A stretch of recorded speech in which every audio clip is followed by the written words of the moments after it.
So before I start this tour of the Orlop deck, I'm just going to show an overview of all the progress that's been made on the ship overall. And we've got a partially completed gun deck. That's this part in the aft section. One aspect that I'm really pleased about is this aft portion where the Orlop deck gradually slopes its way up to get to the gun deck. And here's this big huge rudder, which is covered in copper to prevent it from getting fouled by organisms and things, sea organisms. And we see here that the water line would come up to this yellow stripe. So the yellow stripe is the water line. And below that is copper, which prevents fouling. And then above that, it's just wood that's been painted.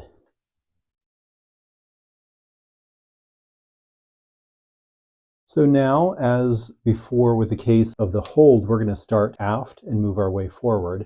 So this is all that shaping so that it would fit well with the gun deck. It's not totally done, but mostly. Back here, this is the bread room. And this is where barrels of flour would be stored, and also a lot of ship's biscuit. It would get better ventilation up here than it would in the hold. And then this is the steward's dispensary. So this is where the steward of the ship, his helpers, would get supplies from the hold, all the provisions, salted pork, salted beef, etc., and distribute it. And here's this little grilled door that can be opened up for dispensing stuff, and then of course they can get in and out of here too.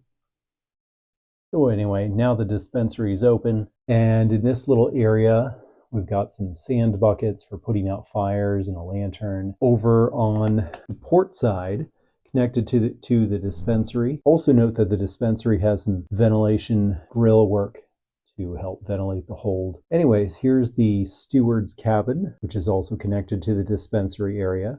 This is the purser's cabin, which has a treasure trunk full of ship's treasure.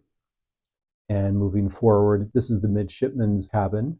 And there would be up to 4 midshipmen. They were basically officers in training. So they got a private cabin, well, semi-private. There are 4 of them in there, up to 4 in hammocks. Here's a table for them to study. And then we've got a couple cabins here for the 2nd lieutenant and 3rd lieutenant. So that would be like the 2nd and 3rd in command of the ship. Each tiny little cabin had sort of ball structures for hanging a hammock. And the hammock was useful because it could be stowed out of the way when not in use, but also it would roll along with the rolling of the ship so that the ship's motion wouldn't disturb a person sleeping in that hammock. Also, most of the cabins have a little desk and some have a little chair as well. Here's the mainmast. Moving back this way, we see a stairway to get up to the gun deck. And here's stairs to get down to the hold. Here's the mizzenmast.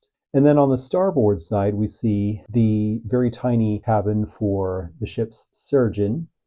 But the ship's surgeon also gets his own little lab. There he is. There's all his stuff.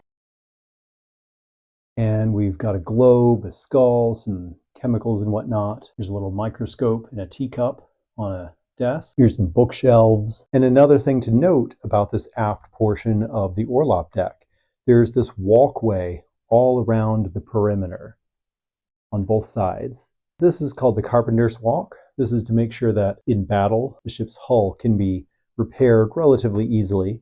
Note that the Orlop deck is partially under the water line, so this is really important to be able to get at that outer hull to be able to repair it. Moving forward then, from that aft area, we've got a lot of open space.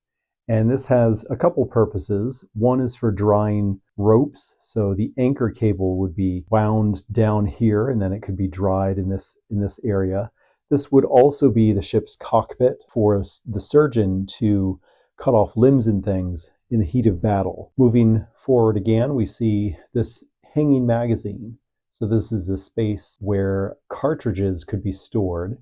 Of course, the Grand magazine is in the hold. You can check out that video. But we also have a secondary space to hold cartridges that's a little bit closer to the gun deck.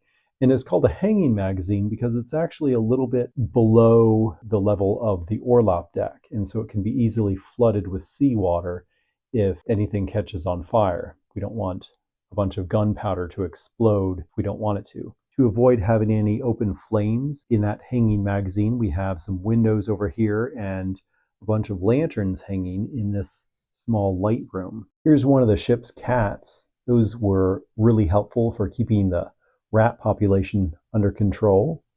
And moving forward, here's another one of the cats aboard ship. And I like to imagine that the crew of the Dauntless is really into these cats. They really love those cats and adore them quite a bit. So the cats are well loved. Now we look at the forwardmost part of the Orlop deck. Once again, carpenters walk all the way around. And here's the foremast. You have a ladder for getting down to the hold. This is where the light room just forward of the grand magazine is located. And then here's stairs to get up to the gun deck. There were also stairs amidships, close to the main mast, and then again the mizzen mast. I also want to point out real quick, here's Thor talking with the first mate, the first lieutenant. You'll see his cabin on the gun deck. Anyway, so let's check out that forward part of the Orlop deck. This is the carpenter's workshop. Carpenter is a very busy person on this ship, so he's got a bunch of tools. Here's like a little vise kind of thing. Here's some extra wood storage. And the carpenter also gets his own small cabin. Here is the sailmaker's workshop, and the sailmaker could also sleep down here if he wanted some privacy. So these are rolls of cloth that can repair or make sails. Over here is the cordswain's workshop. So this is where rope would be stored, extra rope would be stored or mended or made if necessary. So there's a little workbench and some wound up rope on these sort of spools. And then we go to this interesting room. So to get in here, first of all, we need to go through this sort of airlock. So you go into this door and then you'd remove any footwear that has iron nails in it, and then you go in through this door. No open sources of flame are allowed in here because this is the only entrance to the grand magazine over here. So that's the ladder leading directly into the grand magazine. We have some extra cannonballs and a bunch of muskets or rifles, not sure what the era would have had, and some pistols as well. That's the gunner's room. And here too, there's some windows to allow in light from lanterns from outside of this room, because we don't want open flames here.